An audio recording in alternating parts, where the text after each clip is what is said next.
I told him, I was like, this lady that I'm following on Instagram, she's carnivore. She has Lyme disease and she's like getting better from it. And so I told him that for like 2 years. I was like, you should do this. And he was like, not really into it. And then he had to have a dental procedure and that he needed to rest. And so he actually watched Sean Baker on Joe Rogan. And that was when he was like, wait, hold on. This. Oh, did it cut out? It did.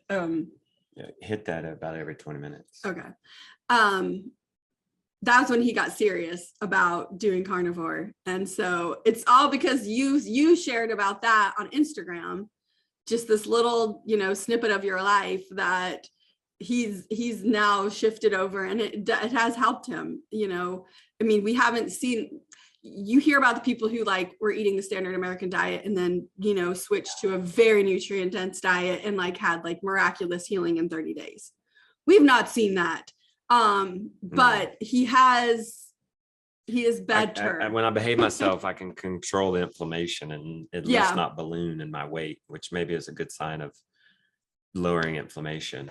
I do got to say this. You said before we hit record that you enjoyed our content because we would show the mess ups, the failures, the ugly, the messes around the house. I will say, Tara, when I'm following, she mentioned, we got turned on to carnivorism through you, but through Sean Baker and others.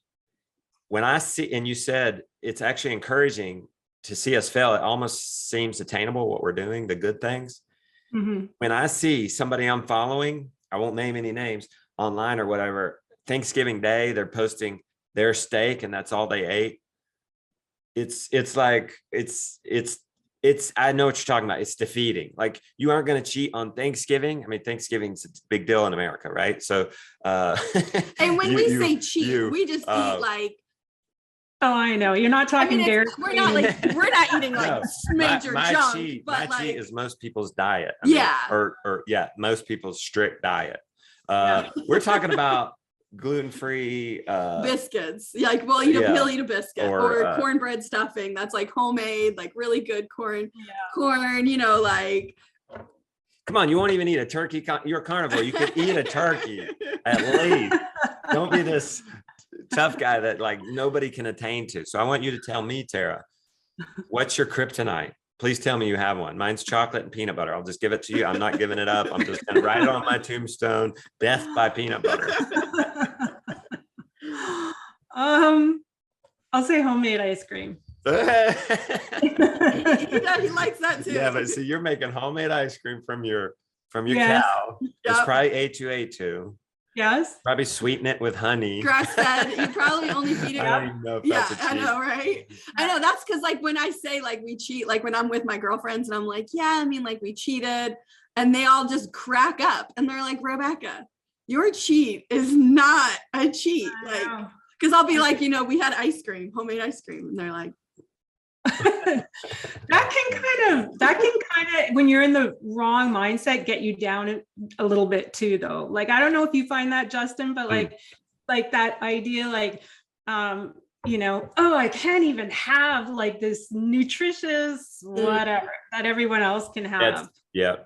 And so I'm constantly like trying to reframe that, not constantly, but I mean in those situations, if I'm feeling like everyone's got this and I'm not going to eat that.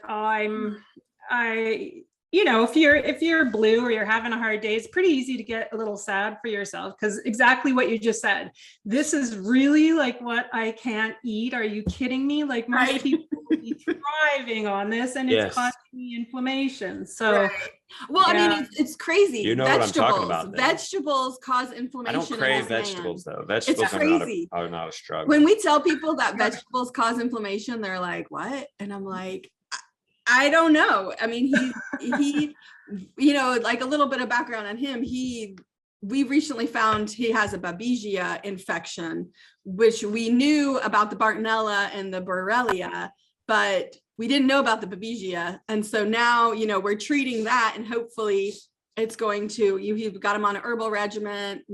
He's actually started doing hyperbaric chamber last week to see if that can't help speed things along. But so yeah, it's like when I tell people vegetables cause inflammation, they're like, what? Aren't you supposed to eat vegetables? I'm like, well. So Tara, when you go to, does your family eat like you do? They will eat meals of carnivore. Yeah. So are you saying carnivore? Do they ever, is your family ever eating something in front of you that you shouldn't have, that you find yourself wanting? Sure. Let's say potatoes. Okay. So they eat potatoes. You want the potatoes. Yeah. How do you get out of that mindset of, I can't have this, poor me? It seems, if I'm really looking at the potato and I want the potato, I'd say 1 time out of 10, I'll eat the potato. Okay. And then I feel like hell, because I haven't been able to eat nightshades in 20 years. I know this about myself. Wow. Nightshades are, long before I had Lyme, I made the connection with nightshade vegetables. So, maybe more like 1 time in 50. I'm going to be honest that I'll eat the potato because we just don't eat them all the time. But if it's like this roasted potato and duck fat and it's got coarse salt on it and it's just singing to me, pop a couple in my mouth. And then the next day, it's just like, I'll wake up and go to get out of bed and be like, what? And then I'm like, the potato. Wow.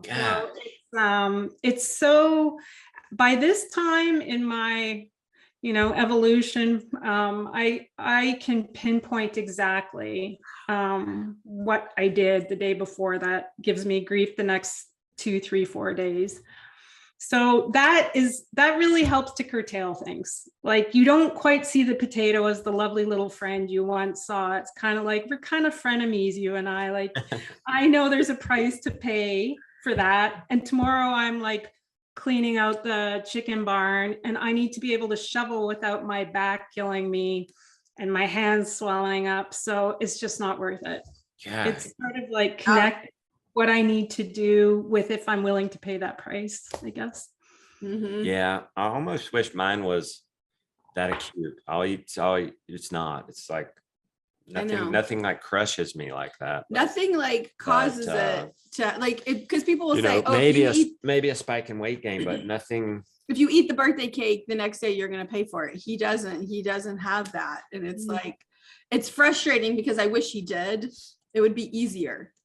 Yeah, but it's not. It is like he'll have like what we call a crash, like every couple of not every couple of weeks, every 6 weeks he'll like he'll feel bloated and retain weight and just kind of be sleepy. But other than that, like, did you ever like just do strict carnivore for like 60 days, nothing else? 60 days, no. I did 30 days and I did eat ice cream on the weekend, which was the raw milk ice cream like you described. So no, I haven't done it 60 days. I recommend. Yeah. And when you say strict carnivore, are you talking about no chicken? Because there's some people that are leery of chicken and pork because they eat so much grain. Mm-hmm. I would not say don't eat it. I'd say make that your treat and try and stick with ruminant meat as much as you can. So like what about yogurt and stuff? Dairy? No. Not even yogurt. Not even ice cream on weekend. No. Yogurt's my dessert. That's just plain yogurt. It's what's crazy. No sweetener. I think that's like a nice little treat. He eats yogurt with no sweetener. Yay.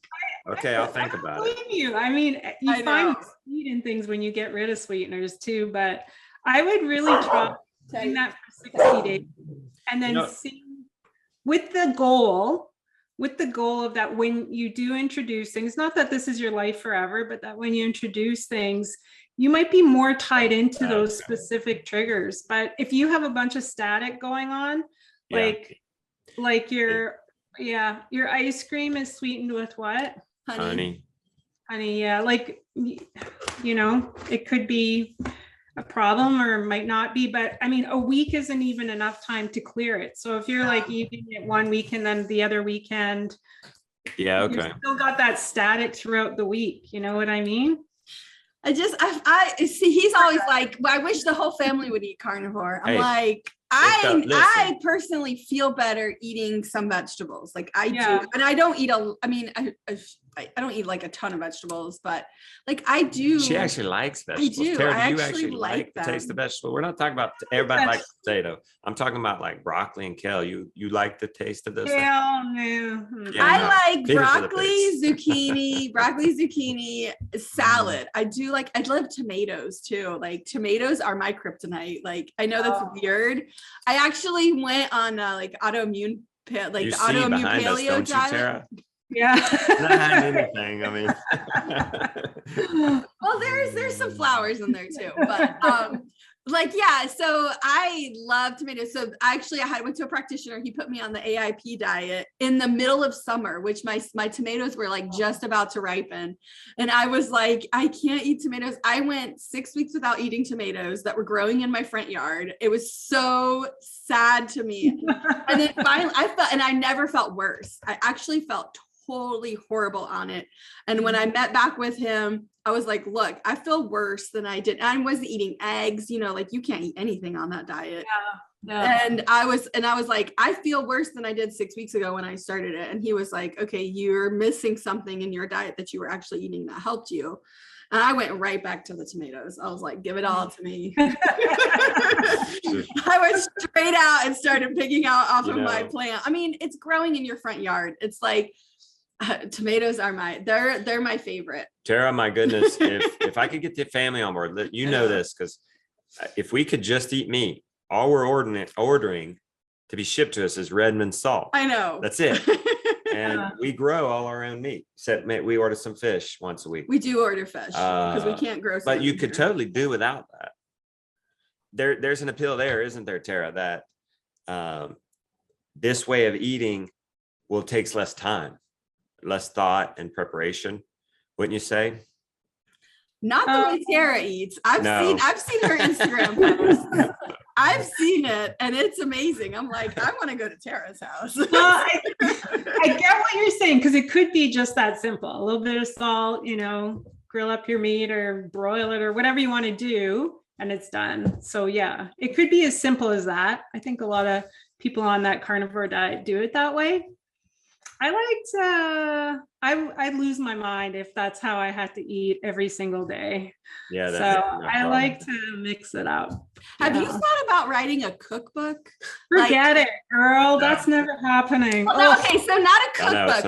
I don't want to say a cookbook because Justin wrote a book. We put 10 recipes. We put 10 recipes in it, and it was a nightmare. It was an absolute nightmare. Nobody wants to write a cookbook. Okay, so it should be a different type of cookbook. It's like a way of eating book. Like it would be mainly words. It would be chapters. It wouldn't be like, I don't know. I mean, I know you're doing Substack, which I have read, but I need more. Aren't you writing a book, Tara? I'm writing a book, but it's not a cookbook. Can you talk about what it's about? It's just a series of essays or short stories about sort of how I got to where I am, but it's not really about me. So sort of like I have a story on like my first animal harvest, and then there's a story about sort of learning to immerse myself and weave myself into the natural cycles of nature. Just sort of stuff like that, reconnecting with the earth. Cause like you guys, like I didn't inherit a farm. I didn't get taught all this stuff. Although I grew up on a farm until I was quite young, but I didn't know a thing. So it's like reclaiming all those things and getting back in touch with the authentic and the genuine in life. And yeah, just so a bunch of like short stories that sort of focus around that theme, life and death, a lot of stuff about death, because I think it is really one of the biggest hindrances to almost everything in our evolution as human beings. Just look at the pandemic and the extremes people went to avoid death or whatever. They decided not to live, right? Those are the same themes that I write about a lot, I think, on Instagram too, or I used to more, but now more on Substack. Yeah. When you say death is a hindrance, you're not saying the actual death, it's a hindrance, it's what's stopping us. you're talking about the fear of death. Yeah, exactly. Or our relationship with death. Mm-hmm. Yeah. Or avoidance of death. Yeah. I mean, yeah, the last 2 years have taught us that. Yeah. So what have you learned particularly from the last 2 years? Wow, just how extreme it is. I mean, when I first went on Instagram, I went on there because and started sharing. At that time, I was sharing pictures of animal harvest, and every single one of them got censored. You weren't allowed to do that. And there wasn't very many people doing that at that time. And the vegans came en masse. And it was interesting just to detach emotionally from like the attacks and just listen to what people were actually saying. And I thought, holy smokes, like we've got a problem in this society, because even the people that were supportive would often say, wow, you're brave, or I could never do that, or I mean, and I understand that sentiment a lot, but I've always been the type of thinker that doesn't stop at that point. Like, oh, you're brave, I could never do that. Well, then what? Like, then what do you need to do? Like, and that's how I am. And my husband's very much that way too. If I get the feeling like, whoa, like that's something beyond my capability, my next thought is, what do I need to make it not so? So I think we need, but in our culture, we're taught when you have a feeling that's scary, or we say negative, but I think negative encompasses a whole wide range of feelings that are necessary and are there to prompt us to push beyond our limits and grow. But we've been taught that like our feelings are governors of our lives, and that when we have a feeling like I could never do that, oh, well, I could never do that. And so I'm always trying to sort of push that a little bit, like, well, because, and I understand it because I was like that at one time as well. And I had an incredible mentor that completely transformed my life. And I want to give that gift to other people. Because if we don't have that governor over our life, that governor of fear, and if we can be okay with failing and screwing things up, I mean, it's better for all of us. It's better for me if my neighbor is like that. It's better for me if you're like that, and for you that I'm like that, because we can evolve and move as a society, a culture, as humanity. And so I think I went off on a tangent there. That's good. We like tangents. Three more questions. Oh, yeah. So, because I have no questions planned, so tangents are welcome, because we're just having a conversation. So let's talk about you. That's fascinating how you, people saying, oh, I could never do that, and you saying you have this ability to push through and be brave. So, and then you mentioned a pandemic. So let's go there. What was your reaction early on? I mean, 2-ish years ago, when it seemed like nobody knew what was going on. I mean, could this be smallpox? Could this be something that's really bad? 30% of people, yeah. What was this mindset you just spoke to me? How did you handle yourself in the very beginning when we didn't know? Well, in the very beginning, I think like most people, we were like, okay, we gotta, we are gonna comply. We're gonna do what we need to do. Nobody knows how dangerous this is. I started scrabbling up all I could figure out about what we did know about it. And then I was actually making sure I had the right herbs and tinctures all squirreled away. So I was, if I didn't have the tinctures, I was making things and ordering herbal medicines and stuff like that to make the tinctures. We were, we were worried about the girls, and we were, making sure that, so I think just like a lot of people at the beginning, we were like, okay, what do we need to do here? Do we have like the supplies that we need? How much, my thing is always like, I'm a hoarder of salt, right? So I'm like, how much salt do we have? And, if we run out of Redmond salt in the house, I've got feed bags full of Redmond salt in the barn, right? So I don't care, I'll eat cow salt, no problem. But like, so it was just stuff like that. I think the same thing that probably most people were thinking early on. Yeah. But then that changed, of course, as time went on. Right. I take it that you funneled that fear because you're a little nervous, or you wouldn't have gone about doing that. You funneled that into action, maybe a plan, so to speak.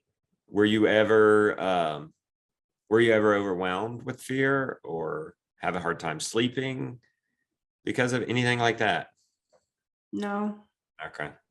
No, I'm just like, when I'm feeling like insecure, fearful, or if I'm not certain of something, I like to do the things I can, and then I have to surrender to the rest. Like, and it really is a feeling of surrender. Like, I'm going to do everything I possibly can to take care of us and our family, and the people in our community. And then at that point, I have to be able to just say, I can't control everything. So yeah. Well, then I should go herbal medicine before we go down the path here, because let's do a sidetrack to herbal medicine. We're backing up. Being a carnivore-based person, animal-based diet, you did speak about herbal medicine. I don't know if there's enough out there. I don't know. We follow Sean Baker. We follow Carnivore MD, the Liver King, some of these more popular carnivores. But what about medicine? What about when you're sick? Do you go to go to plants? You got something wrong with your liver? Do you just start eating more liver? Do you do that thing, or you go kidneys for kidneys, or do you? Rebecca got me some ant antler. Elk antler. So there is this animal-based medicine. There's Manuka honey. Do we go there, or do we go to? Do herbs have a role, and how's that different than actually eating those herbs? Well, I think because of my life experience, so like our oldest daughter is 29, and when she was born, within that first year, so she got her first set of vaccines and had an adverse reaction to them. And so I was sort of like thrown into a world I wasn't all that familiar with. And so I, took homeopathic course. I started taking herb courses. I started looking into all these different things. And anyway, there was all these sort of things. So I'd say for almost 30 years, we've used plant medicines. And my kids have never been on medications. They've never had like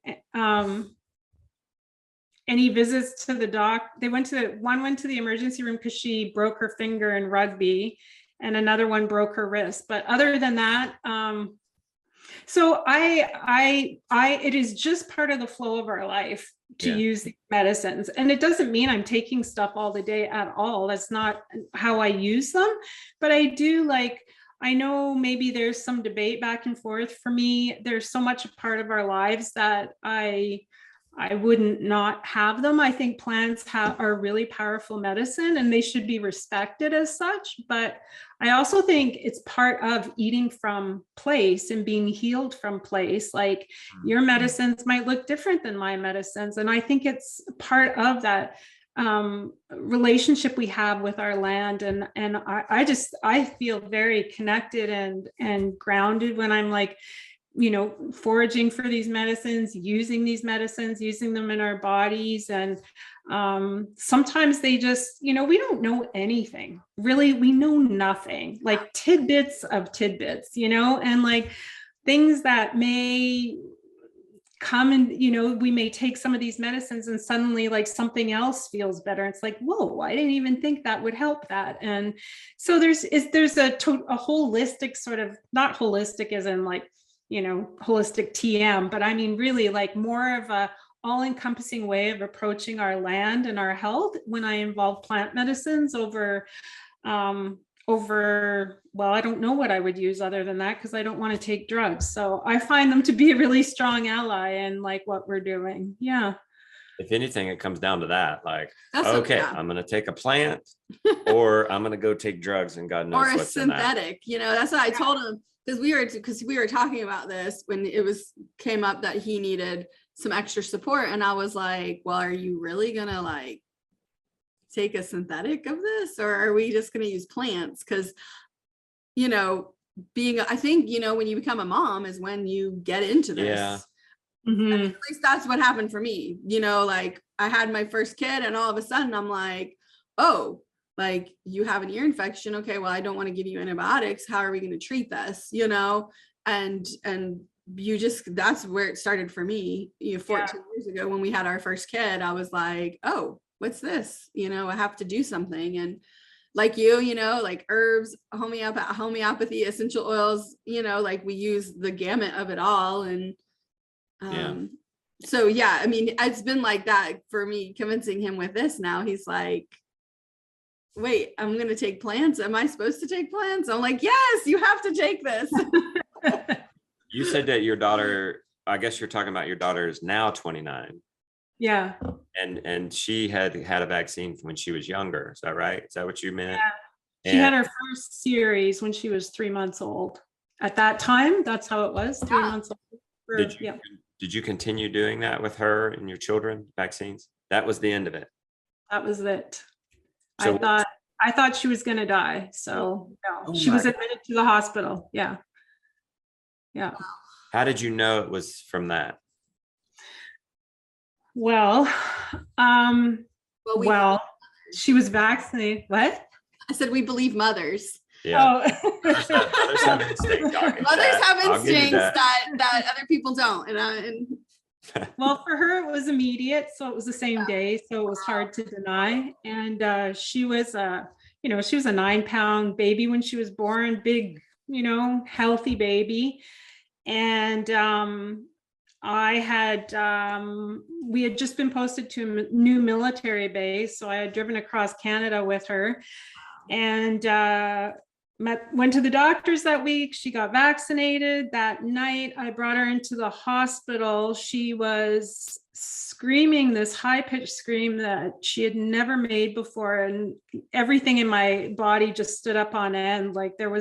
And her temperature, so I don't know Fahrenheit, but it was like 39.9. She was going into the 40s. Anyway, it was very high. She started shaking and convulsing. Anyway, so we went to the hospital. She was in the hospital for 2 days. I almost got in a fist fight with a nurse. It was an adventure. Anyway, I went home and there was no internet back then. Did you look at the temperature? It's 103. Yeah. 103. Almost 104. 104. Yeah. Wait, so 3 months old, that's extremely high.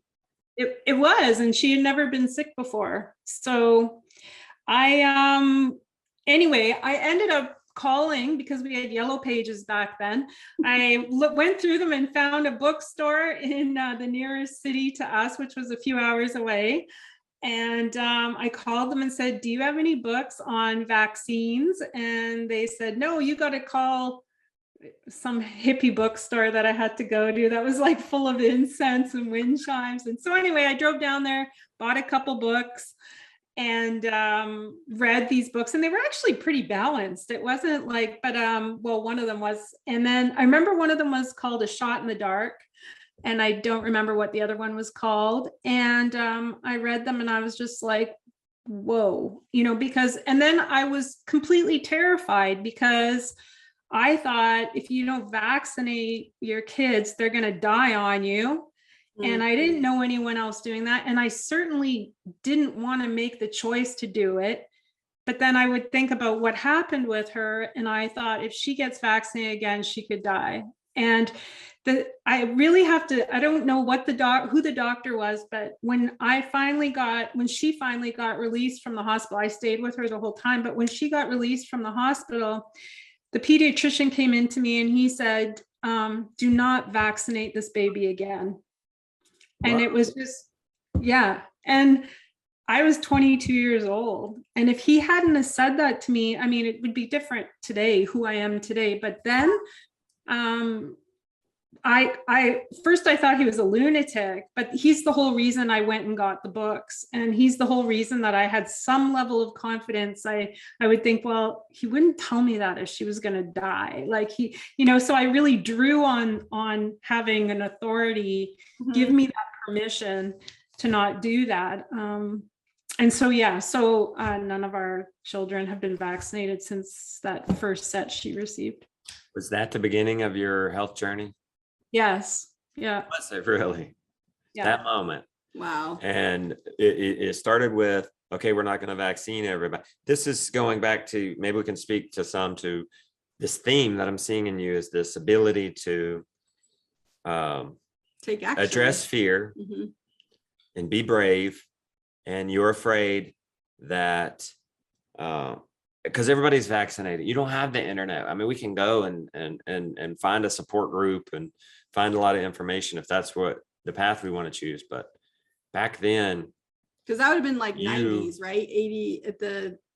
She was born in 93. Okay, so that was like early 90s when the internet just wasn't, the information just wasn't out there like it is today. I didn't have a computer. Oh, so had to go to the hippie. So speak to us about having confidence in yourself and ideas that maybe this isn't right, even though there's no information out there. Maybe you can go a little more into that, because I feel like that happens with when people diverge, is a lot of times they are absolutely alone, and there's something about you that keeps exploring. Do you know what that is? It's not confidence. Okay. It's more a sense of wanting to align myself with a gut feeling of what's right. Always. That's stayed with me. I have this sense of there's a rightness to the world, and I want to get as close to it as I can. And if that means I feel uncomfortable, or I have to go to battle, or people have to not like me, well, that's okay. I don't like it. I'm not a confrontational person, but I will be if it means getting closer to what I value and feel is right. I think that's really what it comes down to. Do you always know what you value and what you feel is right? Yeah. You always know that. Is that changing? What you think is right today was it right also 5 years ago? Yeah. Nice. So do you have confidence now though? Like, cause I just in my experience, like when like he had cellulitis in his foot, and I have a girlfriend who, like, when I get into like high stress situations, I forget things. So yeah. I'm texting my girlfriend and I'm saying, what do I do? Like, I know that I have all the stuff that I need to do. I don't know what to use though. So she's texting me back, okay, let's come up with a plan. So she helped me come up with a plan. And that calmed me enough where I was able to like add to it and do better. So, but that gave me confidence, because we, at urgent care, when he went, he thought he'd broken his foot because he had pain. So we went to urgent care to get an x-ray, and they were like, you have to take the antibiotics. You have to take the antibiotics. And I was like, I don't want to do that. And so once I went through the experience and we healed his foot without antibiotics, I feel more confident now than I did before. So has the confidence come for you? Or because you're saying it's not confidence that you have, it's that you're aligning, but like, do you now have confidence that you didn't have when you were 22 because you've seen it work? Absolutely. Totally. And that's why I think like this idea that you have confidence and then you do something is just a load of BS. Yeah. You do something and you gain confidence. Yes. And like, absolutely. And I think confidence comes too, because the things that I value and are important to me are crystal clear to me.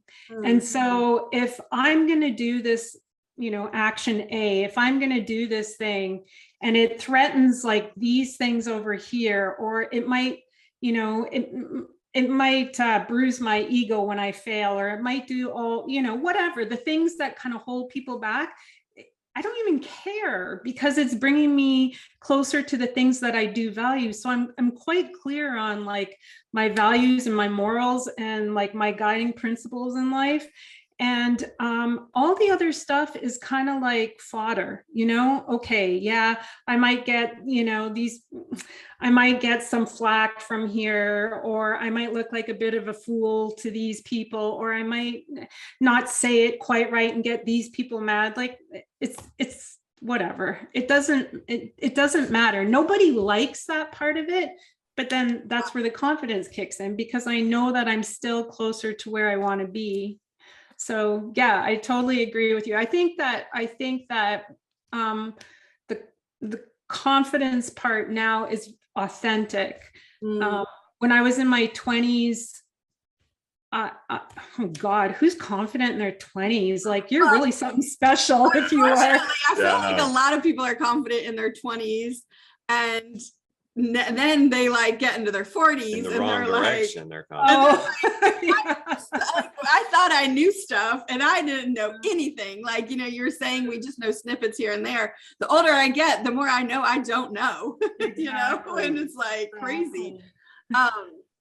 Like, we have a 14-year-old now. I mean, you've been through this with your girls, you having a teenager and kind of like seeing that. And I'm like looking at Justin, I'm like, we thought we were so smart, didn't we? Because we got together when we were young. So we were teenagers and we thought we knew so much. And what are the big values and morals that you're speaking of? What are some of the big ones that guide you? So nature guides me a lot. Nature's principles, laws, tenets. I try and be humble and have humility around that, even when it's uncomfortable for me. So I'm like, around here, we're always trying to align ourselves as well and as closely as possible. Of course, it's never going to be like perfect, but we try and guide ourselves in that direction. So that helps us make a lot of decisions around here. My marriage, our family is like the supreme creme de la creme. It's the very top. It's my whole heart focus. And so if my marriage and my family is that important, that means that I can be less important. And so I always try and move beyond myself and sort of that easy, self-centered way of thinking, and going beyond that and being an expression of love and acceptance. And for me, it's I want to not just like love, but I want to be love. I want to actually be love for my family. I want to have a home where we can talk about things, and where there's like honesty and humility, and where we share that with our family as a whole. And then, so like, I guess it's just, there's different parts, right? Like if we're talking about the farm, or we're talking about like who I am as a woman, or as a wife, or as a mother, it's sort of just this sense that I always feel like there's a piece in me when I think of how small and insignificant I am. And I don't mean that in like a insecure, I'm so insignificant, but I just mean we have such a finite little drip in time in this life, and we're here to do good and to love, and that that I can focus on that and realize I'm really not all that important. And the fact that I even got a shot at this thing called life is really a miracle. And so I try and always hold that. And when things get crappy and, we're stuck in our own selves and all that sort of thing, I try and bring myself back to that place. But, that also, is part of the guiding principle of how we farm as well. Like my absolute insistence on like harvesting our own animals. And if I couldn't do that, I don't know that I'd be farming, to be quite frank. I'd probably just be a hunter. So And that's not because, as you guys know very well, like it's not a bloodlust. And it's certainly not that I have some fortitude that the next person doesn't. It's back to what is the right thing to do. And if I can't go beyond my discomfort, my sadness, my feelings to do the right thing, well, then who am I? Then I cannot have confidence in myself at all. That's where confidence comes from, right? Is doing all those hard things, stretching beyond that. Yeah, it's not about, No. you said a good word there. It's not about bloodlust. Even doing the right thing doesn't always feel good. Yeah. But that doesn't mean it's wrong. And it's good that you have this overall morals and bigger compass to guide you through these little, I could never do that. No, you have a bigger vision that allows you to do that and step through that pain. I appreciate that. But that day, this might be, you probably won't remember, but I'm going to ask it anyway. You'll see where I'm going with this. The day this happened with the vaccine, do you remember what you ate that day? You're probably not going to remember what you ate that day. So if you do, that's great. But if you don't, what would you have been eating? What would you imagine you would have been eating that day? Back then? Yeah. Oh, well, breakfast. Lunch, Well, my mom raised us 1970s hippie food, like wheat germ cookies, like really gross. But she cooked everything from scratch. So I never had cereal. I never had, she'd make bran muffins, but they were from scratch. She would make them in the morning. So it wasn't like I sure couldn't get away with that food now. So at that time, honestly, I drank a lot of milk, pasteurized milk, and nothing, there was no organic anything at that time I'm sure there was, but not, in up northern Ontario. And I ate, grocery store meat and vegetables and rice and pasta and just normal stuff. But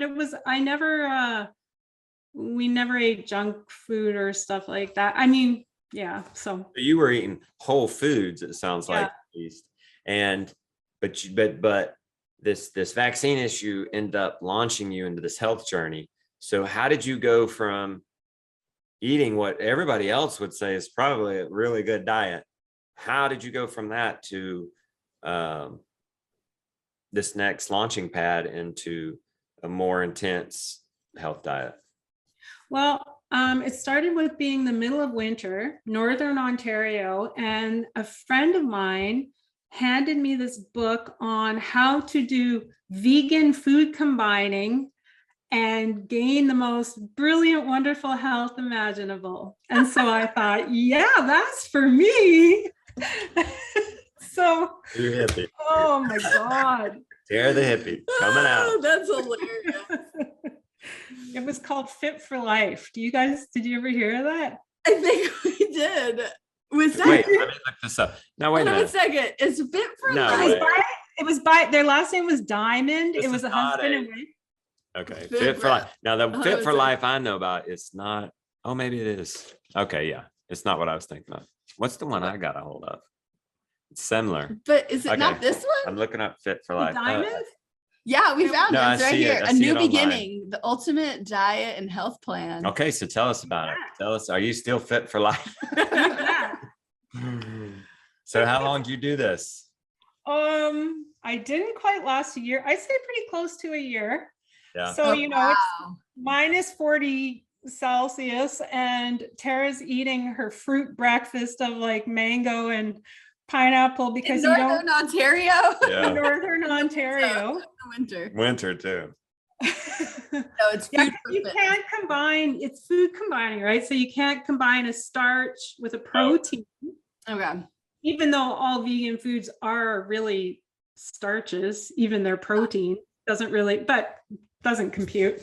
So I started doing that, and I have pictures of myself at that time, and I look like I have an eating disorder. Like I am literally a waif.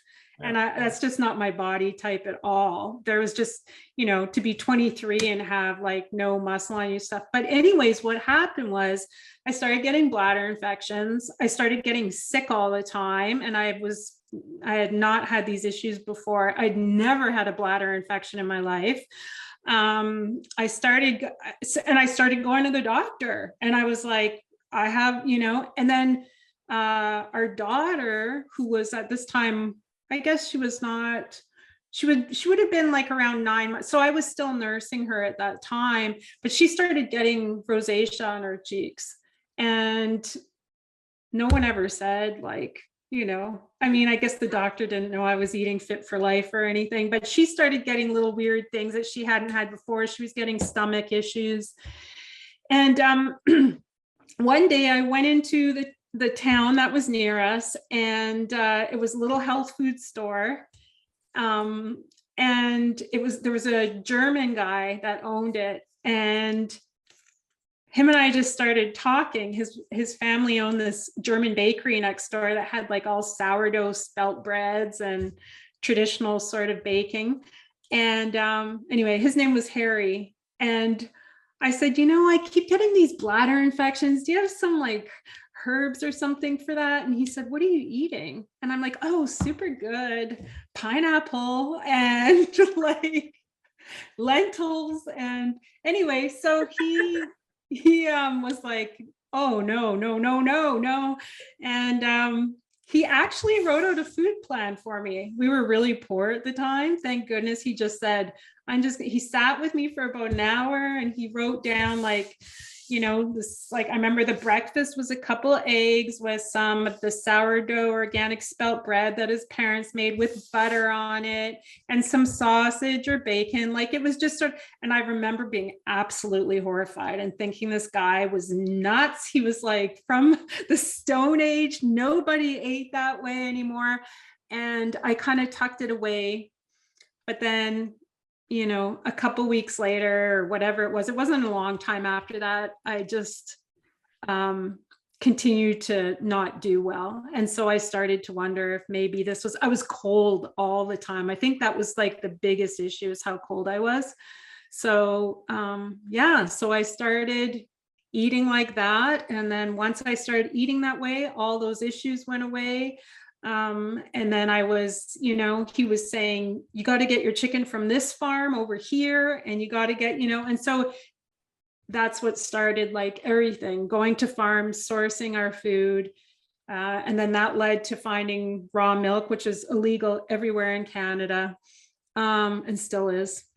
And so, it was just sort of like an evolution. I feel a little bit better. I'm going to maybe try this, and I feel a little bit better. And does it really make sense for me to be eating this in Canada at this time of year? That's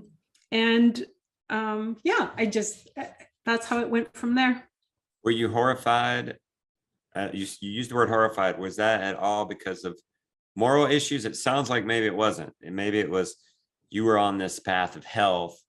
It wasn't necessarily a moral issue for you yet, was it? Not really, no. Okay. No, it was more just, I thought this was sort of the evolved way of eating. Yeah. And you'd read the book, you'd been indoctrinated with the Fit for Life. Exactly. Don't eat eggs. And then this man is saying, eat eggs. And you're like, yeah, what a dinosaur. Right. All right. And I'm guessing the way he was having you eat was like Weston A. Price type, with the sourdough, the fermented grain stuff. It just seemed old fashioned to you, is what it's coming off to me as, or maybe bad for you because it's butter. Like maybe you were falling into that. Were you falling into that? Like butter is bad for you, eggs, like the cholesterol, this type of thing.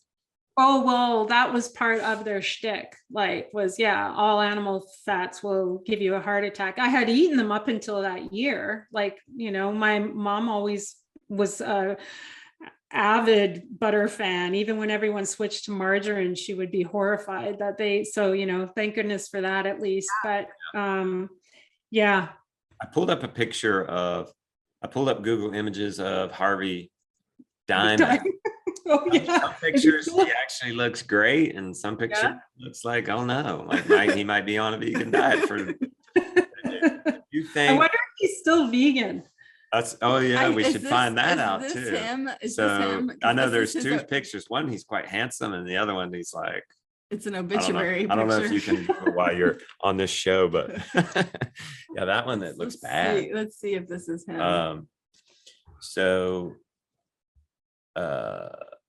We should just Google and ask if he's still vegan. I know the two of them had a bad divorce. I remember that. Okay. They went their separate ways.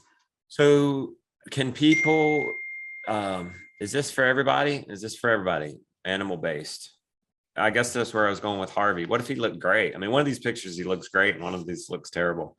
So can somebody thrive for 50 years on the Fit for Life? Can somebody be fit for life? That protocol. Well, I don't know. I couldn't be fit for a year. It didn't happen. So, I mean, I do feel like. Do you think it's bio-individual? Or do you think everybody should be eating a little more animal based? Well, I think everyone should have animal foods in their diet for sure, because there's just nutrients you can't get. Okay. But how much, and the quantities, and I think that could be bio-individual for sure. Yeah. All right, let's take a turn here. Tell us about Canada. So all we see from Canada is what we see on the news, which is just scrolling on Instagram. So that means we're seeing about the trucker convoy, stuff like that. I follow news organizations on Instagram that actually do give news. Which ones? News. Babylon Bee. Babylon Bee doesn't count, Rebecca. Not the Bee. I follow not the Bee. No. Like news mags, and there's one that's like no BS news. I think I might follow the Epic Times on Instagram. So it's a hair conservative, news perspective. I imagine if somebody was listening, if somebody was consuming I don't follow any mainstream, I don't follow mainstream. Maybe they're going to see CNN or ABC. So Tara, you're on the ground. You're in Canada. What's Canada like right now? I can't leave. Save me. I can't get out of here. No, I can't leave. Out of your house or out of Canada? Out of Canada. Or what? Not the house yet. That's on its way. No, we can't leave Canada. Yeah. You could not come see us in North Carolina if you wanted to. We're the only country in the world that they stopped exiting. Like, you think if they didn't like you not getting their injection, that they would want you to go and then not let you back in. But no, we can't go anywhere. So can you go to the grocery? Are you vaccinated? I'm guessing not, because what? No, I'm not. Okay. Can you go to the grocery store? Yes. Okay. Mask on, but that's changing on the 21st. What? They won't let you go to the grocery store after the 21st. No, sorry. They're letting us take our masks off on the 21st. Okay, so that's getting better then. So you guys still have mask mandates? Yeah. Okay. Wow. So do you wear the mask? If I didn't wear the mask, I would be physically removed from the grocery store. I've tried it. But you know what? Here's something interesting. My husband goes into places, and he's a big burly dude with a big burly beard. And everyone pretends they don't notice he doesn't have a mask on. I gotta tell you this, Tara. Early on in the pandemic, this is how you go into a store without a mask on. We saw a dude in Lowe's, barefoot, gnarly beard, and a pistol on his side. Ain't nobody gonna go tell. Nobody said anything. You can do that in America. You can open carry. You can open carry. So he was doing nothing illegal. He was doing nothing. I mean, well, like no shoes. I mean, I don't know what Lowe's policy on shoes. He had no shoes on. But he had every right to have the gun in there. Nobody said anything to him at all. It was hilarious. No, nobody's gonna tell you. We were like, whoa, so, this guy's. That's funny how your husband can get away with it. That's a different world. Okay, so you don't. Well, you said you're thinking it's going to get tighter, even though they are loosening up on the mask mandates. You think it's going to get worse? We kind of look at things from a global perspective instead of just. I think there's a lot more going on here than the pandemic. I think our right to food is being chipped away. And I could tell you some of the farming stuff that's going on here that's got me really worried. But I think that we're probably seeing, there's a really great book actually recommend. It's called Nudge. And the governments of the world actually have decided to use this as there's some, if you look up the book Nudge and Governments, you'll see that they're sort of employing this tactic. And it's the idea of you just kind of give a little push and then let someone come back and give a little push. And we're sort of moving along on this trajectory. And so, yes, it's great. We're going to be able to take our masks off. Last week, our daughter and Troy and I went to a pool hall, and that was the first time in 2 years I've been out in public. I've been allowed to go into a place. Wow. Yeah. And it was weird. And it worried me how much my brain had changed. Like, I was kind of like looking around and like, I was like, this is weird. Like, I'm around these people. And I was thinking, holy smokes, like it's crazy how quickly our brains adapt to abnormal situations and normalize them. I felt that the first time we were around people without masks. I remember being like kind of afraid and being like, oh no, is this okay? And like all these things. And I had to be like, Rebecca, like you used to do this on the regular and it's okay. Like you're going to be okay. But yeah, it's true. Like your brain really does like. It does. It's strange. There's a sense of pressure of what it seems like everybody else is doing. Yeah, like you don't want to rock the boat. Like when she's saying, is this okay? She's not just talking about, I don't even think you're talking about the health aspect of it. I think you're talking about like, is it going to be, pressure. Are we going to be a super spreader event? Like, is it going to, like, are we going to be stigmatized? And it's just sad because we used to gather with people all the time. And now it's like, you second guess it because there's virtue signaling, there's all these things, and you just have to like, it just comes back to like, what are your values and what is your core? And you have to just go with that. And I feel like here where we are is almost completely back to normal. In a sense of it. It almost seems as though it's disappeared. Maybe it hasn't, but here it feels that way when I go out. Yeah. Let's talk about the hippie store, and you might have some insight on this, but you had to go to the hippie store to seek out this herbal thing. There was no internet. The book. So, this book. Remember that? Remember how you had to go? You're starting to explore herbals and stuff. So you went to the hippie store. I don't know if it's like this in Canada, but if you go to the hippie stores now, the Whole Foods, the health food stores, they're the strictest on this. They're like, they were the first to jump on the government mandates, and so they're like, you can't come in mainstream if you're not wearing a now. mask. Have you ever noticed that? Have you noticed that? Is it happening like that in Canada? Totally. It's interesting you say that because I was just thinking about this the other day. There used to be this magazine that when you would go to the health food store, like the health food stores were the rogue rebel type places that you would go, right? And there used to be this magazine they give you for free. And it was just full of, anti-vaccine literature. It was full of like different ways of eating that were completely contrary to mainstream. It was talking about different health therapies. And that same magazine has been bought and sold a few times, but the publishers now, it's just like, it's exactly what you're talking about. It's like, all about like how to keep your neighbor safe by getting vaccinated and putting on masks and like, this fake sort of like health by going meatless once a day and like that whole sort of nonsense. And I think that's definitely been lost. I think that these places now are probably some of the most radical left-leaning type institutions, like following this health advice. And I think that the pandemic made everything all the more worse as far as that goes too, because there's, especially in Canada, I think Americans, you guys have, I know, like I have, quite a few American friends, and I know it's different everywhere. I have friends that are in Portland, and I have friends in Montana, and like, so it's like almost different worlds depending on what is encompassing your bubble.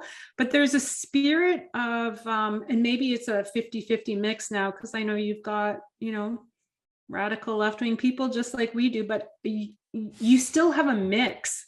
And I think Canada's losing that. I think that balance is really swung to the other side, and we're just seeing some incredible radical policies that are being put into place right now. And yeah, it's scary. Like during the truckers convoy, there was such a sense of, whoa, here's my country. Like, these are the people I remember. Like, we still exist.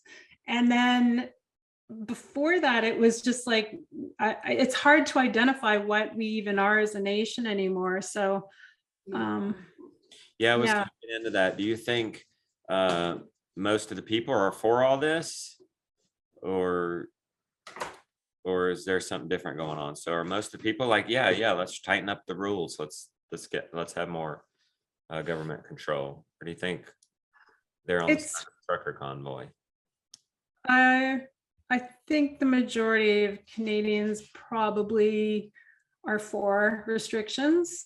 I think the people that are against it are a lot more than, we would know. But the other problem is we don't have a real robust alternative news source in Canada. It's all like our government, I think, gave them a few $100 million last year, all of our major news agencies, to keep them afloat, because they should be really just collapsing.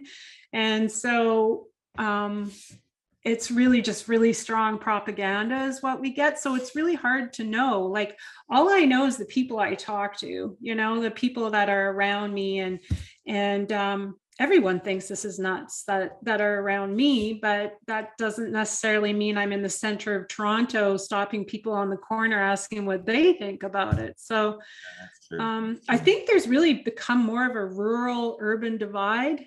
Yes. And I think this pandemic has really, amplified that. Yeah, Rebecca said, oh, it feels like it's going back to normal. Yeah, I mean, because we're rural. We almost get shocked when we go back to the town. Even now, though, it is trickling back. That's why I brought up the hippie stores, because you can go to Lowe's. We went to I spoke at a farm machinery show, and there were like tens of thousands of people. We saw maybe one or two masks. Yeah. But you go to the hippie store. Well, no. You go to Whole Foods, and everybody's wearing one. I went into Whole Foods the other day, and many of the employees were unmasked, which I know, like a lot of companies have mandated it for their employees, and they're not asking the patrons to participate if they don't want to, but I went to Whole Foods, and I was shocked to see many of the employees, I would say half of the employees did not have masks on. Wow. So the Whole Foods has given a choice to people at this point, which I was like, wow, that's why I was like, wow, like this is different than it's been, but again, like we do run in a different circle than, like, we're in a rural, most of our people are that we communicate with on a almost daily basis are more rural, as opposed to an urban, like, we don't go into town very often. I think I bring this up, not that you or I even have an answer to it, but maybe to be sad together. It's okay to be sad. Asheville, North Carolina, used to pride itself in keep Asheville weird. That was the slogan. You go to Asheville and it's all this diversity. It was very diverse. And incredible diversity, and just such an interesting and fun town. That's all gone. It's like there's no diversity. You comply or you're out. There's none of that. So there's no other thought process. Sad. And you can't have a different thought process. It seems like it's like you have to have this one thought, and if you don't, then you're not welcome. And it was really sad when it happened, when we used to gravitate towards that more diverse and fun thinking. Hip and I don't want to say fun thinking, but different thinking. You know, it's called Beer City. Like they have the most bars per capita in America, in Nashville. They call it the San Francisco of the East. But then like now we find ourselves kind of like gravitating more towards the small town that's also Hendersonville, as far, which is the old, you know, like we're in the middle between this like smaller town and then this more urban city. And so now we find ourselves gravitating more towards the small town and that kind of thinking. And it almost feels more diverse there. These you old can people have different opinions and it's okay. They didn't buy into it. They're tough. They're like a whole different breed and generation we came to appreciate. Okay, so how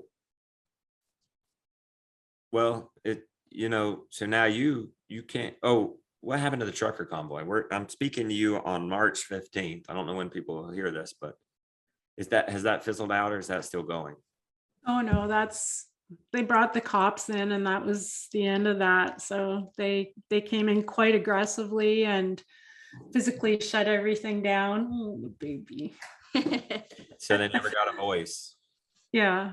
Well, they I think like we went 3 times and it was incredibly powerful. There was so many people. It was one of the most positive things I've ever been involved with, actually. It was, so I think it was, look, I'm being sidetracked. I think it was just like I think that the momentum was there, and I think that it brought a lot of people together that didn't, you know, we all thought we were alone, really. So it still achieved things. And you know how they handled it with, like, you know, closing people's bank accounts, and I think they've really shown their cards and shown where they're trying to steer the ship that we're all on. And I think it woke a lot of people up, actually. So I still think it was a very positive movement. Yeah, I see that. How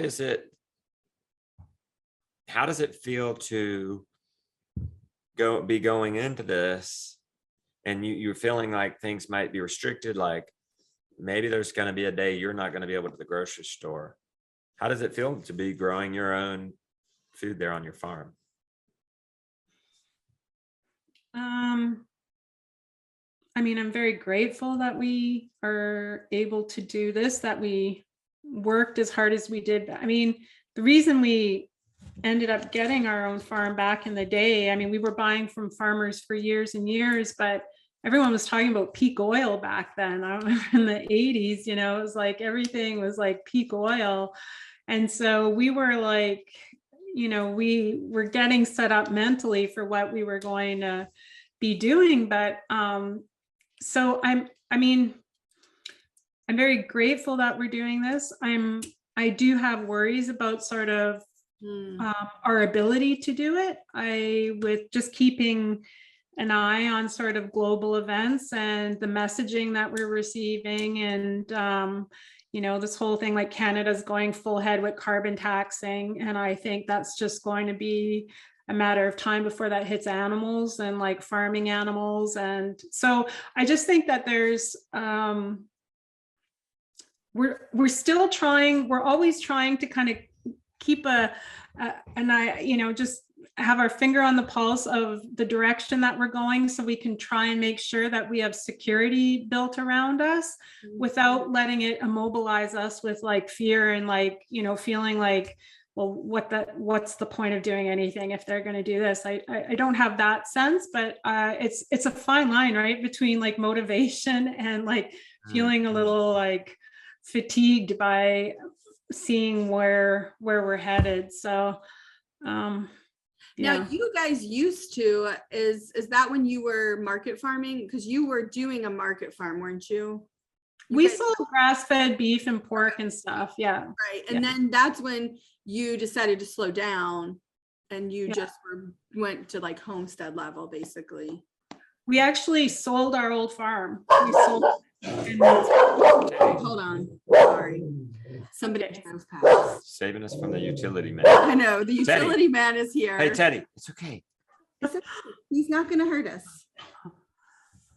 Teddy. Very vicious guard dog. Yeah. Doodle. Come back. You're back with us. This is Henry. He's a year old. Hi, Henry. Hi. I love that name, Henry. So, Hi, Henry. Hi. Teddy, it's okay. We're gonna let the truck go back. Teddy. Did you say this? Will you take the baby and see if he might just want to play on the floor. Do you want to go back outside or do you want to stay inside? With brother. Outside or inside? Oh, he's going to brother. That's good. You might just let him play in the grass. Yeah, he'd like that. Do you guys have ticks there? Oh We yeah. do. Mhm. I picked one off me a couple weeks ago, which was strange. 'cause I it was know. March. It's February. He had a tick on him at the end of February. No, we we're were quiet. like, what in the world? I think it was a baby dog tick though. We're quite a bit warmer than you. We but are Still, because like I'm as gonna you look can see, we outside. have a ton of plant. I mean, I've got stuff growing in the she's garden still already. too early. She's the crazy plant I lady. am. In my defense, I can't do nothing about it. In my Tara. defense, last year when I bought the plant starts from this greenhouse, they were this big when they came. So I thought in my mind, well, if that's how big they're going to be, I should probably get them in March so that I can grow them up so that they're like this big when I plant them in the ground. But they came this big now. All right. Oh, wow. Oh, okay. We're at a different level. Okay, it's 13. It's 13 degrees Celsius right now where we are. How cold is it where you are? It's a hot day today. It is hot. What is Looking where you are? Westport, Ontario. For it. Okay, so I think we're almost done. I want to dig in on this a little bit more where you it 2 sound like degrees maybe you Celsius. were starting to grow food. This is the warmest day so far. there, and we're at 13 Celsius. So Hold on, which- wait. What is that 13 in Celsius, 55 Fahrenheit. Where do you see it in Fahrenheit? Click right there. Okay. I'm a mom. I don't know how to do Internet 20 internet. 201. I used to know how to do the internet because the internet came out when we were in college, and so we Yeah. like knew what we were doing. We and slept. now, and We then, got to sleep through the night. and then I have kids, and I don't know how to do anything anymore. Okay, so it sounded like you got into food a little bit for some preparation, some of this for some peak oil, but it's interesting how now we're at peak oil. I've never seen it so expensive in my life. Have you? Fuel is diesel was $5.50 the other day here, $4.50. Gas, how much is your fuel price? You guys have nothing on us. You have nothing on Canada. Because you go by liter too, right? Oh So- yeah, so 4 liters in a gallon. Okay. Okay. But then you got to do the US dollar to Canada exchange on top of Yes, that. because you're more Let's do it. We'll expensive have an in general. exercise. Yeah. How much are you paying How much per are liter? you paying per liter? Somewhere around, I think we're at like $1, almost just under $2 a liter. So that's about $8 a gallon. Right. But then we've got to pay, what's the dollar at? About $1.30? A Canadian, I have to pay $1.30 to get $1 dollar, I think. US dollars. I'll do a Google real quick. $8 US to Canadian right is somebody's already looked this there. up. Somebody's hard. 1026. Wow, you're double. Almost 60% more. Wow. No, you're 60%. Country sucks you dry, I'm telling you. Hold on one second. We need to So do are you Canadian in your heart and soul? Well, I don't know. I was born here.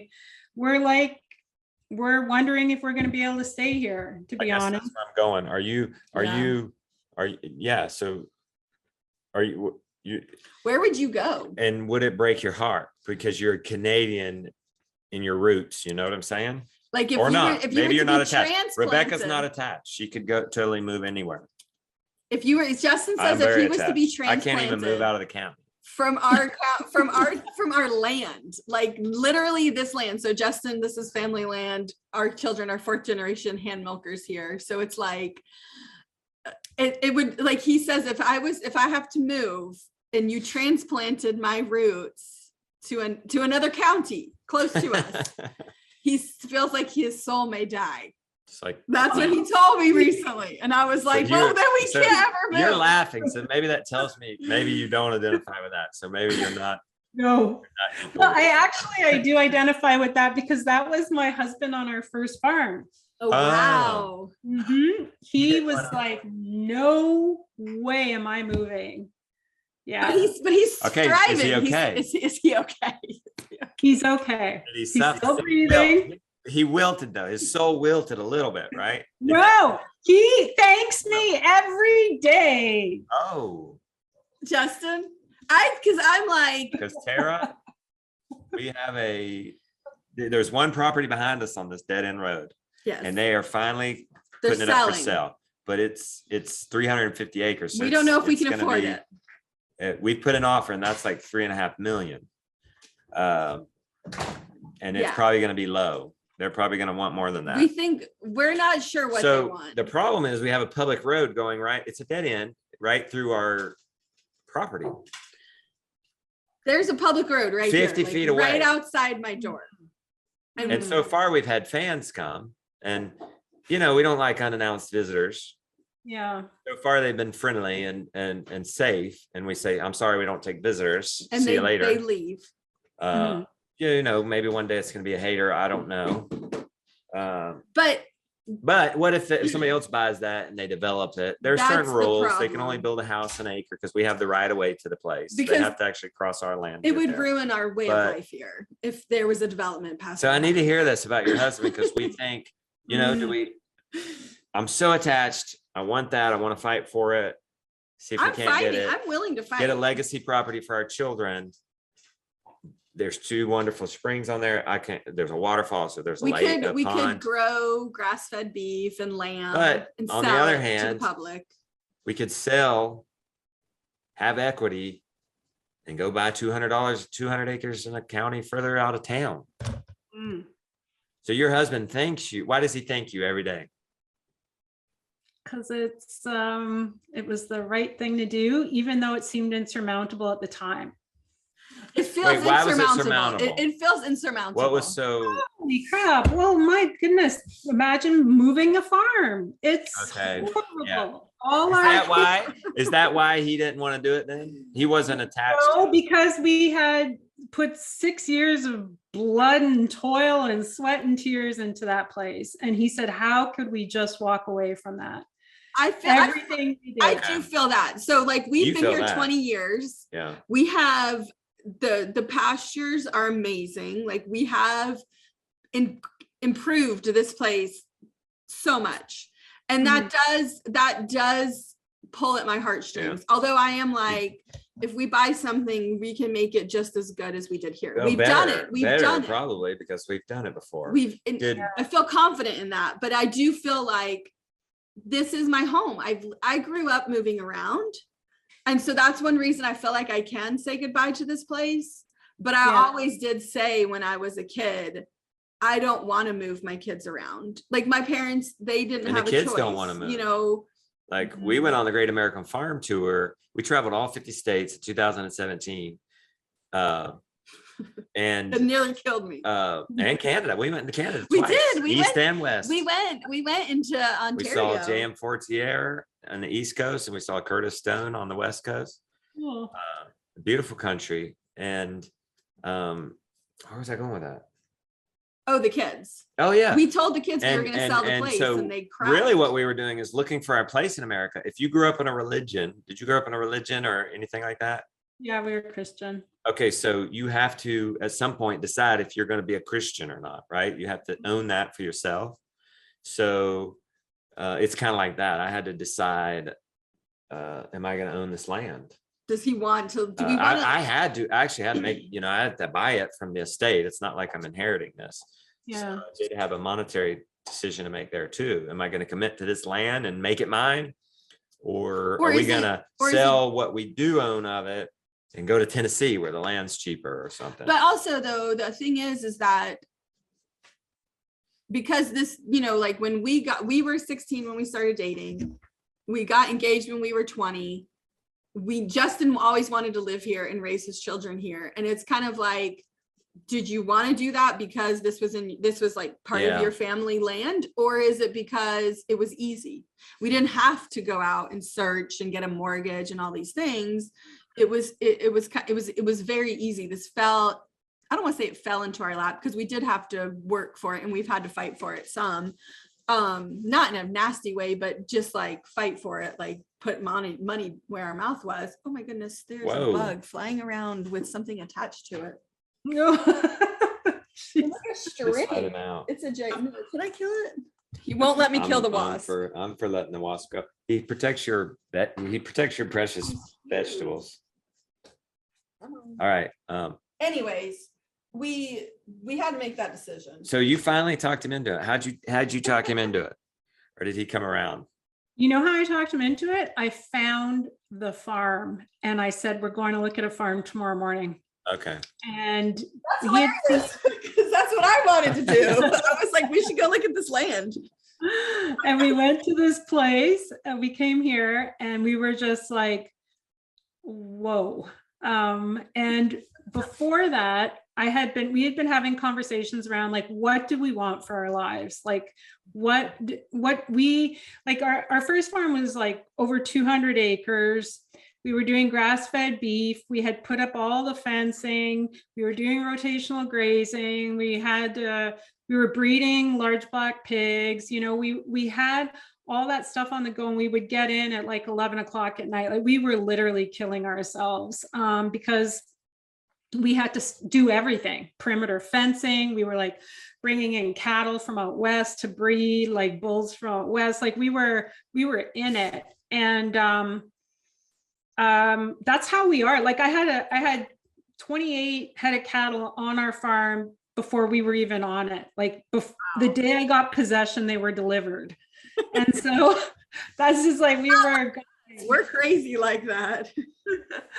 But, and so, yeah, you know, it just, after about 5 years, it got to the point where we were looking around, we were struggling, like our marriage was really under a lot of stress. We weren't doing the fun things with the kids that we wanted to do anymore. And so I just started planting little seeds. You know, I wonder if we did things a little slower, if we weren't doing this to bring in income, but just homesteading for ourselves and maybe selling a few, you know, if we have extra heifers or produce or eggs, selling that, but not with the intention of making it pay us. And so we started having those conversations, and then I was secretly looking at other farms. And I found this one, came and looked at it. And after we had looked at it, we went and walked the land, and they said there's 2 other people from Toronto that want to use it as a weekend country getaway. And they were putting bids on it the next day. So we literally had 8 hours to make up our mind. Wow. And how many acres is this where you came up with the brand Slowdown Farmstead? Yeah, because we were slowing down. Okay, so this is good. This is your divergence, I think. This is you were telling another divergent story where they are going in, they've gone into market farming, and so they've biggered. So this is what I like about your story is that, well, I'm talking Dr. Seuss talk here.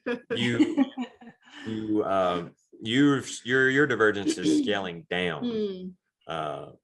You know, you had the scare. I like your launching pad was this health concern surrounding the vaccine, and then you're killing yourself on this market farm, and you're actually, when most out there and watching are going to be wanting to bigger, you're smalling. Yeah. Getting smaller. You're littling.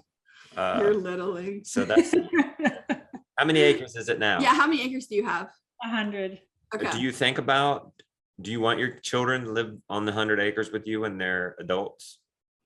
Well, they are adults. No, they are adults. Yeah, they are, aren't they? Yeah.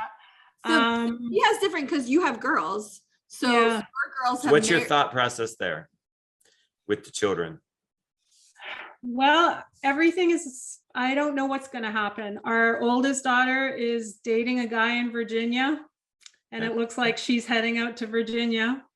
Okay. He's actually a farm boy. So, Wow. And then our other daughter isn't sure that she's going to be able to work here. She's in her last couple months of acupuncture college for traditional Chinese medicine, and she just got word that she's not going to be able to get a license without a vaccine. So she may be forced to leave. So, I mean, you get to a point where it's like, well, then why are we staying here? Like, if not that I want to follow my kids all over the world, but yeah, so we're in a real, I don't know. How is she getting out? So is this only going to be temporary then? Hopefully, she'll be able to move to Virginia. Which one?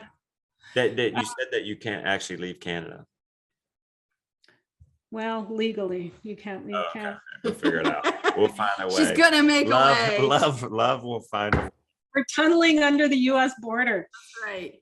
Well, I mean, this is good. This is good talking to you. So you're at a different stage of life. This is giving us perspective. I have these conversations with Rebecca, like, is getting this property going to make us happy? We know it's not going to make us happy, actually. We know it's probably actually going to be the opposite. It's going to make your life a lot more complicated. It's going to be a struggle. That doesn't mean it's not right. We've talked about in this podcast, just because it's scary or hard doesn't mean it's wrong. No, I think, but just like but you bring a really good perspective.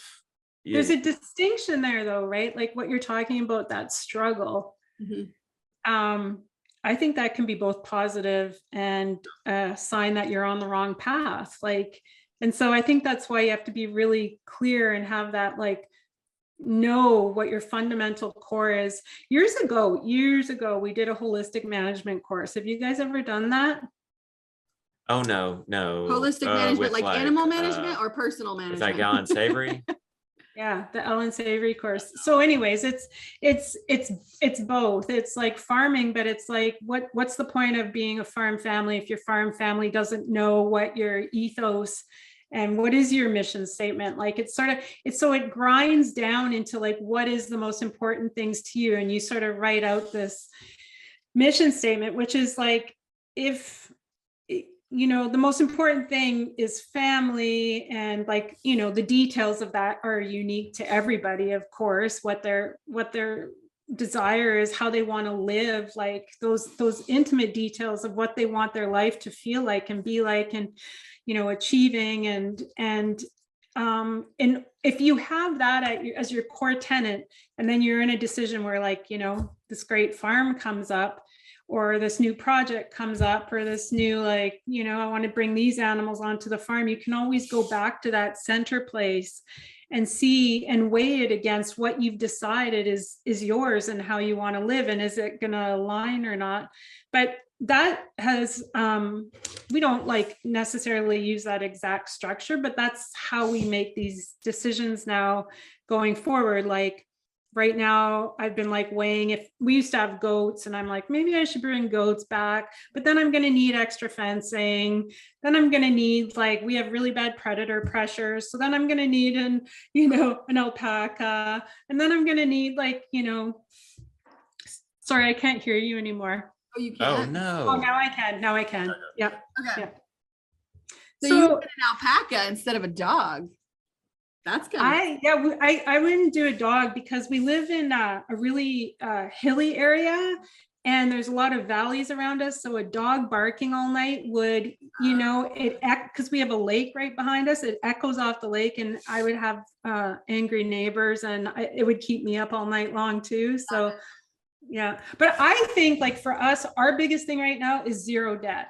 I think, especially in Canada, is that if anything we're going to do is going to incur debt, it's right off the table. So we're like aggressively paying off our mortgage right now, because I think that the way things are going, and they're already talking in Canada about digital IDs and these central currencies, I think we are going to be screwed if we have any sort of debt that they can use as leverage to, they want people out of the rural areas and into the urban areas. So for us, anything that will incur debt is just, it's automatically off the table for us. Yeah, and that, we've gone back and forth on that too.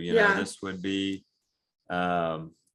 this would be debt. That would be the struggle. That would be the well, I mean, we have some limits though on it. Like we know we have some ideas. We put out the offer, and if they come back with and say a different number that we've already agreed to, like in our hearts, then, that's a possibility. But then there's also owner financing and stuff like that. So like we have a lot of ideas. Yeah, it sure makes it more simple. If you have rules like, if we have I'm not going to go into debt, well then I need to earn $3.5 million within a year, which is not possible. There's plenty of people that generate crazy amounts of income. I don't want to say it's impossible.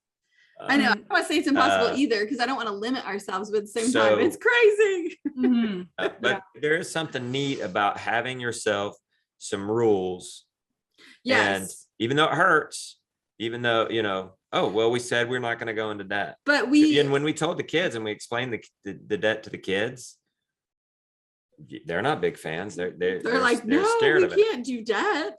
I mean, but they're scared of moving. This is one of those situations, Tara, too, where it's scary to move. It's scary to stay.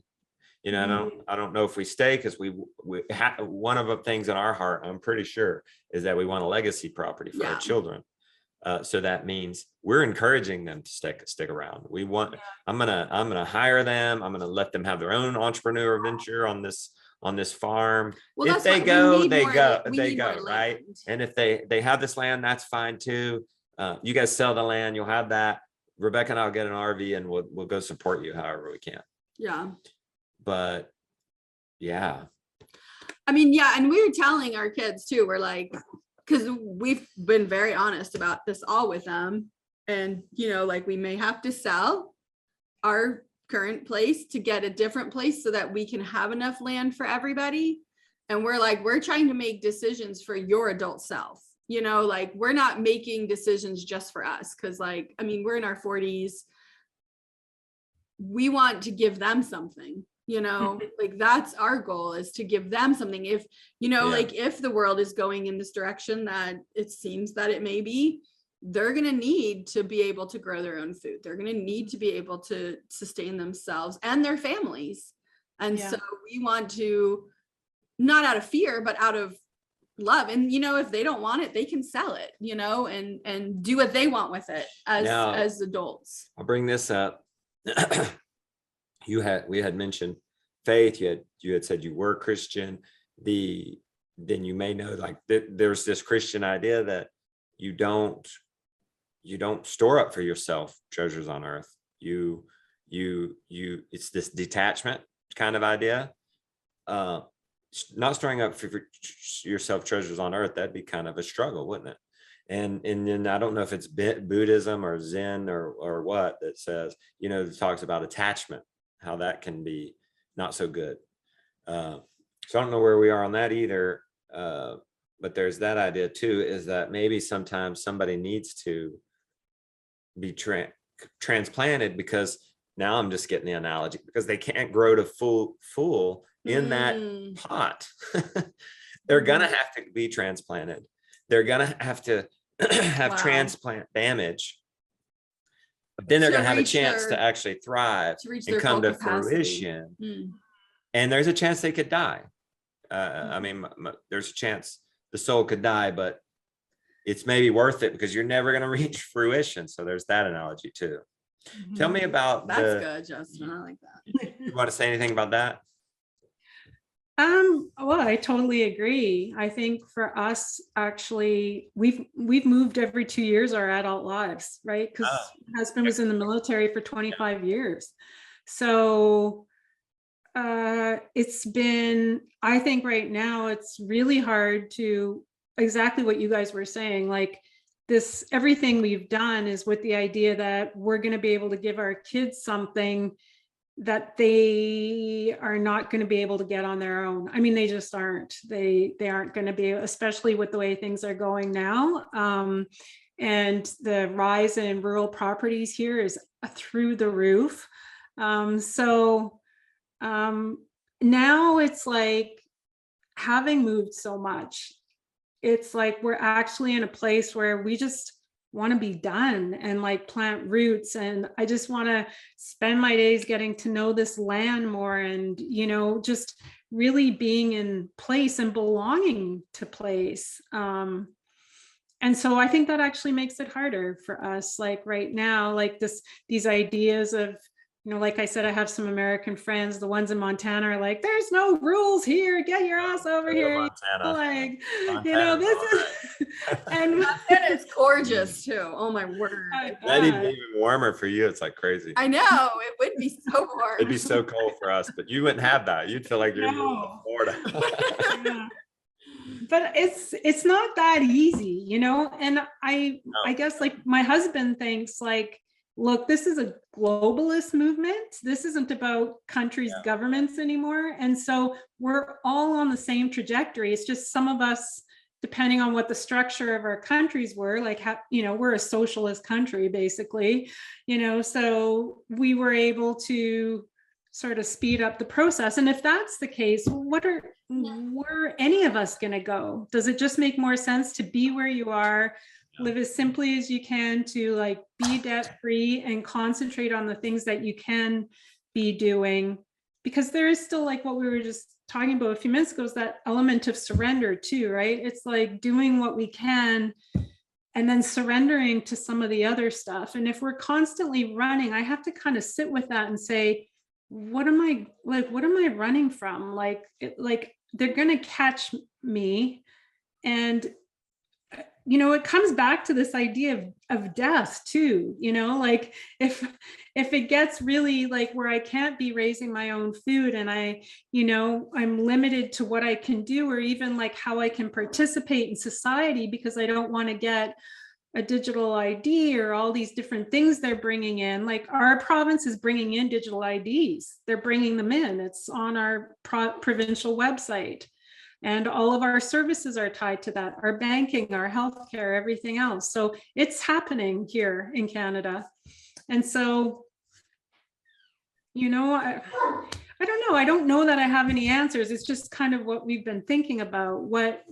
There's a certain level of peace you still have to have in your everyday. And if you lose yourself to all the what ifs, it can be really immobilizing too. So,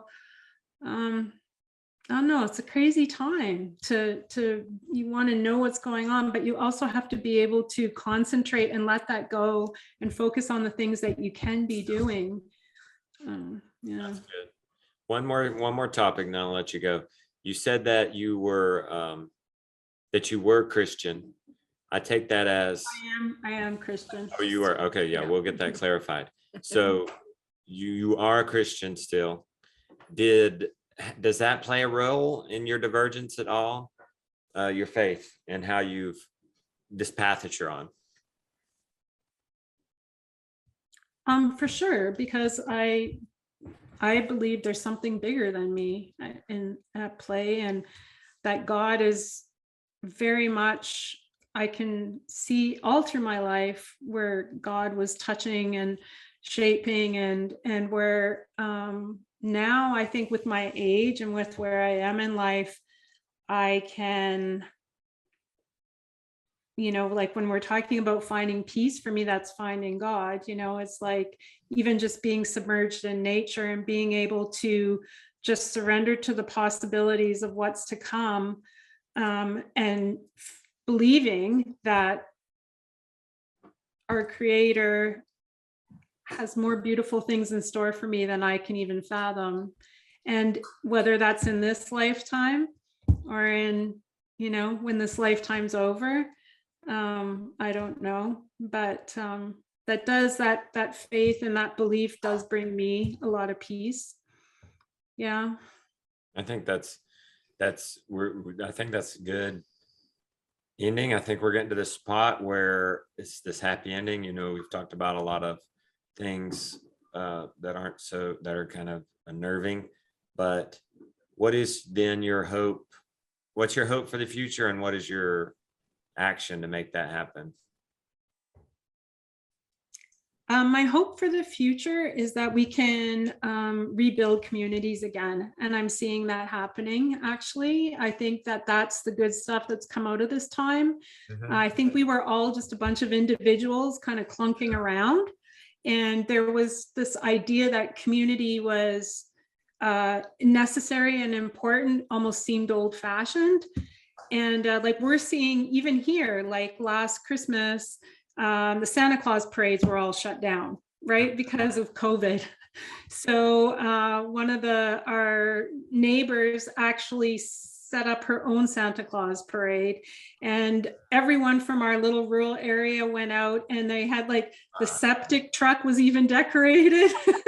And like the arborist guys that live in the local area put Santa in the bucket, and there was like horses and goats, and we were talking to neighbors, and it was just absolutely beautiful, unlike any Santa Claus parade I've ever been to. And like my husband's been active in starting up a man's club here, where they get together and they talk about like all sorts of things, like and help each other out with different projects. And our local fire hall that went to a centralized location, these guys are looking at trying to bring back. So we had two of our older neighbors over teaching us a card game last week, and they were telling us about how it used to be that the fire hall, like once a year, they'd have a big picnic, but the fire hall was all operated by local people, and the school teachers were hired by our local community, and the healthcare, the doctor was interviewed by local people and brought into a little local clinic. And with this like centralization, all that got blown apart, and two, the relationships, right, that all went into that got blown apart. And so we're really actively putting our energies into fostering that sort of sense of community again, because I think as wonderful as it is that we can be self-sustainable and we can grow our own food, ultimately, that's really not what it's all about. It's about leaning on each other and building relationships and having resilience within a community.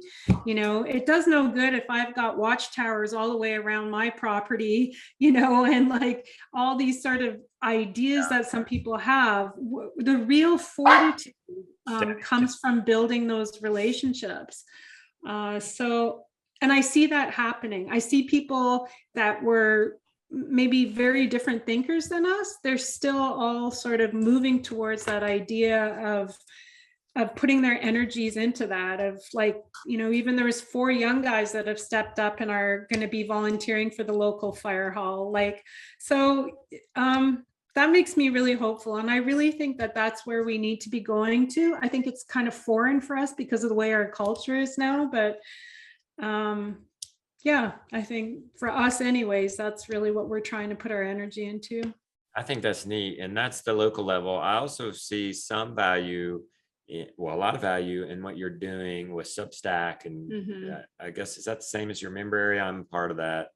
And I feel like that's a neat place because that gives a sense of community, because that's a place where you can share uncensored and I think we feel a sense of community there, and a sense of, not being isolated. So I'm thankful that you do that, and you have found a way to be able to share without the big conglomerate parents trying to decide what we can talk about and what we can't talk about. So I think that would be a good place to end, is folks are going to want to know more about you or follow you. Where can they do that at? Well, I'm on Instagram. I'm kind of slowly phasing away from there, though. You're like, I'm done. And then you come back for like, I could just shut it off entirely, but it's where most of my Substack people come from. So I see the writing on the wall. So ultimately you want people to come to the Substack. How do they find that? Yeah. So it's just slowdownfarmstead.com. We'll bring you right there. Yeah. So what were you going to say about that? Well, I was just going to say that, like, it's good because like people can get like a taste of what the Substack is on Instagram. You know, it's a great place. You don't have to put like all your stuff there. But then when people are like, oh, I do want more of this, then they can go on over and get it. And then, you know, that it's a good way to advertise. Isn't that cool that you can go direct to the people, right? Like you don't have to count on advertising money on that platform or another platform. Isn't that cool? Oh, it's awesome. It's really awesome. I really hesitated to do it, but a couple of friends really encouraged me to do it. And I'm really glad I did. It's nice too. Like the comments are always really thoughtful and we get into some good discussions and stuff. I really like it. Hesitation. What was the comment? I always go to the comment section because I want to see what other people are saying. Cause like I have my thoughts on it, but which basically are mainly what you're saying already. Well, that's the community aspect. And so I love to see like what other people are saying. And like you said, people are very thoughtful and it really does, bring some new perspective to what I'm thinking, you know, and I like that. I just enjoy it. Yeah. Oh, thank you. I'm glad. That's what this episode of Divergence we do with you on is, and I guess we should talk about some logistics of that, is we want these shows to encourage conversation. I don't know if you saw the Divergence with the Meat Smith. Did you see that one with Brandon? Well, because you sent me the link, but it didn't work, but then I didn't get. I'll send you that again. It looks like he's almost done with Jill Wingers. Yeah. And these are going to be discussion pieces. I mean, it's not necessarily about homesteading. And what we want and what we do every month, we show one of these and we invite our friends. We have our community. About 30, 40 people, and we come once a month and we watch the movie and then we talk about it. Oh, wow. That's so cool. It's really good. Like our group has our group of friends, you know, we have like kind of like our core homesteading friends, but then we also have people that are not in our homesteading community that are coming to the talks. And so it's really good because we have such a diverse group of people and we laugh and we joke and say it's group therapy and we get together and there's usually people crying, laughing, like we have the whole gamut of it. And it's really been great. Like we really enjoyed it. It feels, it's so rich. It feels like we grew up Christian also, and we used to go to church. I say used to, we don't go to church anymore, but would still identify as a Christian. But that gathering where all I'm doing is facilitating and asking questions around, and it just kind of takes off.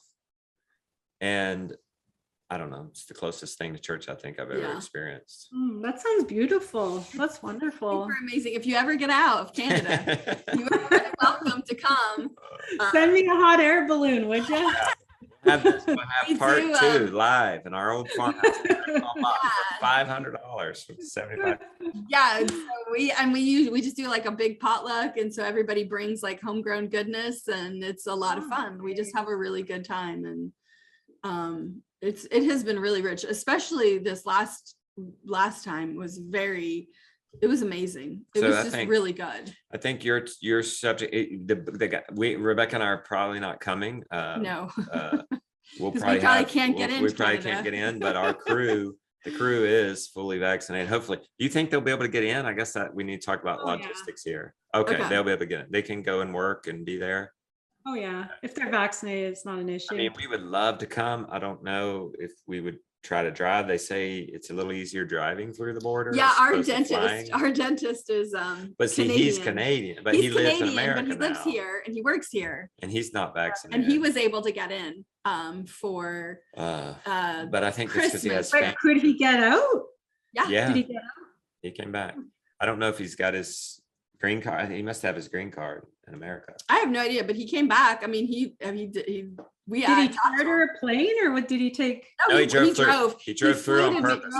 It's easier to drive through than to fly through. He flew to Detroit and then crossed the border out from wherever near Detroit. And I don't know if he went to like I know when we crossed into Canada, we went to small border crossings. And it seemed to be, it wasn't hard to get in. We didn't even have any restrictions, but it just seemed less daunting when we went in BC, we went through a very large border crossing, but we took our converted school bus then, and it felt really like nerve-wracking. I don't know. The small ones in Ontario, it didn't seem to be, you know, although coming back in, they were really rude to us. Because I handed them all our passports. And then we had four kids at the time. What is this, a clown car? I know. And we were driving a minivan, and he was like, is this a clown car? And I was like, are you calling my children clowns? Because this is really rude. And then he was like, where are you from? And I was like, North Carolina. And he's like, where are you going? And I'm like, well, our home, which was our bus, was at a campground. And I was like, well, we're going home. He's like, you're going home? And I'm like, to our bus, which is 10 miles away. And he was just like, and I was like, it was the US. He was so rude. He was the USA. Yeah, the US agents. I was just like, look, we can come in. This is the Canadian agents were so nice. We have our passports. Which you don't understand because we're like the US citizen. You think it'd be it was so weird. And we was just like, we ended up going because we crossed into Ontario twice because we saw Jam Fortier, but then we also saw Permaculture Orchard, Steven Sokobiec. And that was another thing they gave me a hard time because I was like, well, I don't say his name right. Because we're gonna go see Stefan. We don't know how to say his last name. You don't know the last name of your friend? I was like, I know it. And I was like, blah, blah, blah, blah. And he was just like, it was just frustrating. Anyways. So we crossed in twice, and we went to 2 different borders of that because I was like, I'm not going back to that guy. He was a jerk. When do you think the best time to come film you is? And it could be any time because you're going to be the season finale probably. Oh, okay. Probably like late June, early July-ish, or like mid-June to mid-July-ish. What do you think of that? Yeah, I mean, that sounds like that would be the height of your growing season. I mean, we want it to come when you're like, this is when it looks the best. Yeah, that's probably it. Well, so my homework, I'll send you Brandon's, the show we did on Brandon, and then Jill's will be out pretty soon, so you'll get the vibe. Are you in Abundance Plus? Did I get you a link to get inside of our network? No. Okay, I'll get you a lifetime membership there. You can go watch our show Rooted, and that will kind of give you an idea of how your show will end up looking.